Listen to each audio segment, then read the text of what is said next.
Welcome to Training in 10 by Rue Solutions. In 10 slides or less, we will provide you with an overview of topics related to business, leadership, and human resource issues. Today's topic is overtime. To pay or not to pay? That is the question. While this isn't the most exciting topic, many of my clients have questions about whether or not overtime has to be paid to staff members. The Department of Labor is really cracking down on this right now. In fact, a colleague of mine in the Twin Cities is going through a DOL audit right now. I hope today's Training in 10 will help you to correctly classify your staff and pass the Department of Labor audit should the auditor come a-knocking. Let's start with a common misconception. Many people believe that simply by paying an employee a regular salary, he is exempt from overtime. This is not the case. A position must pass both the salary basis test and the duties test to be exempt.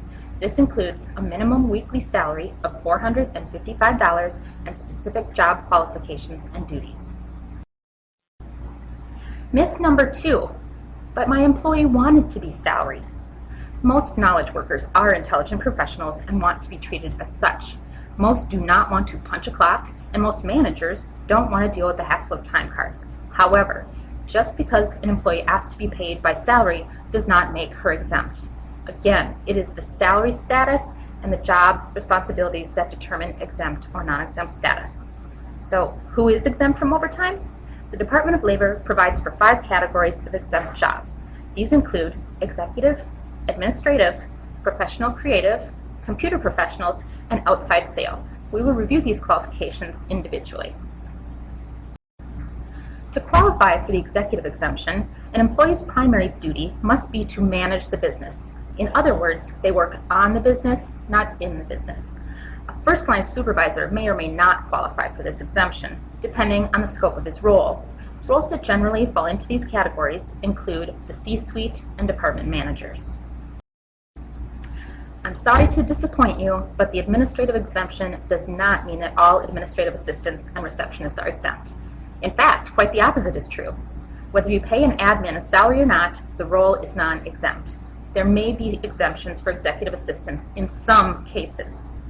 To qualify for the administrative exemption, the role must be primarily involved in office work on matters of significance related to the management or business operations of the firm.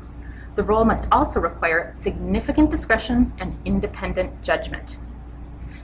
Deciding which sandwiches to order for lunch or which airline to book air travel on are not considered matters of significance. Beyond that, the Department of Labor doesn't get too specific. Typical titles in the administrative category may include analysts, accountants, and program administrators. Most exempt positions fall within this professional and creative category. To qualify for this exemption, the role must require an advanced degree or advanced knowledge, and the job must include regular exercise of discretion and independent judgment. Roles in this category may include job titles such as engineers, CPAs, statisticians, and attorneys. Creative professionals may also qualify under this exemption if the role requires invention, imagination, or creation.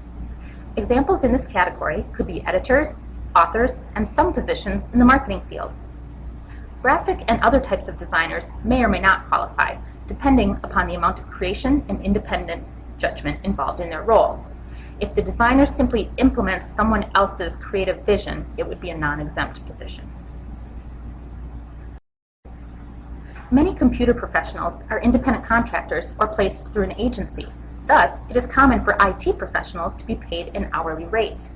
Under the computer exemption, as long as the professional earns at least $27.63 per hour, she may qualify for exempt status.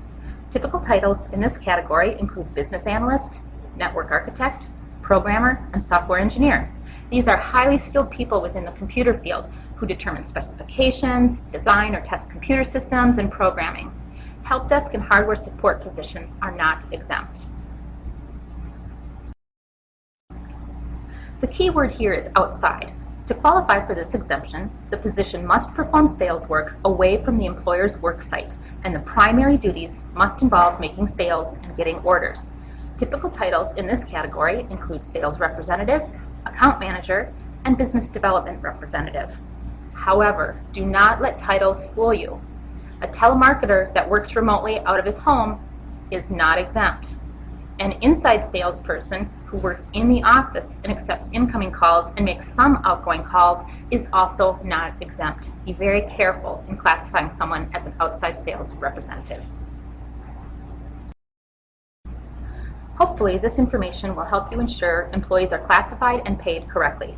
Significant penalties can be assessed to groups of employees that have been misclassified, going back up to several years in pay history. Thanks for tuning in to Training in 10. We hope you found it useful. Have a great week.